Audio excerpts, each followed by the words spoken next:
सवार होके शेर पर सवार नगर नगर होली खेले। शेर पर सवार मैया शेर पर सवार नगर नगर होली खेले। मैया शेर पर सवार नगर नगर होली खेले।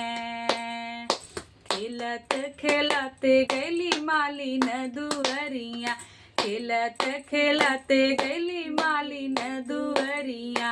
मालिन दुअरिया हो मालिन दुअरिया।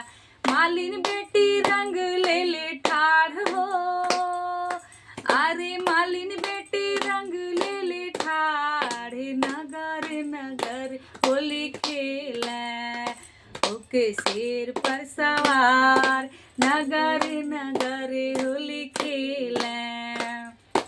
खेलत खेलत गैली पंडित दुअरिया, पंडित दुअरिया हो पंडित दुअरिया।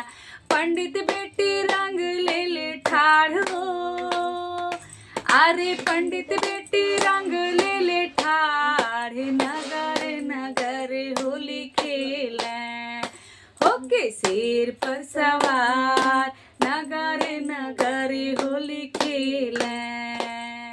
खेलत खेलत गैली कहरा दुअरिया, कहरा दुअरिया हो कहरा दुअरिया।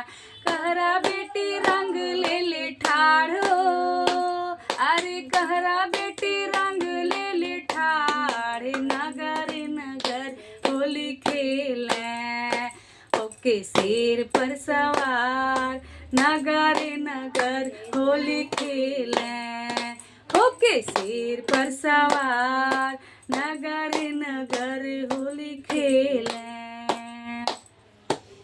सभी को होली की ढेर सारी शुभकामनाएं। आप सभी को हमारा होली गीत जैसा भी लगा होगा आप सभी लोग ज़रूर बताइएगा। हैप्पी होली।